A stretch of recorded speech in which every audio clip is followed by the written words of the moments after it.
Hello guys, in this video I'm going to show you how to enable auto zoom on the Eurowag Navi application. But first of all, I just want to mention, please don't forget to subscribe to our channel, because at 100,000 subscribers we are going to show you all YouTube revenue statistics and growth strategy, how to make money online.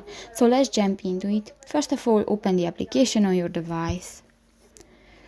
Click to the profile icon at the upper right corner of the screen and go to the settings icon under the vehicle button. Click to the first button, the route and navigation, and here click to the third section and you can find the auto zoom button.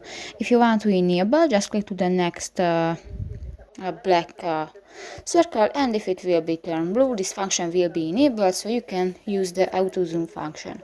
So that's pretty much it for this video, guys. See you in the next time. Bye bye.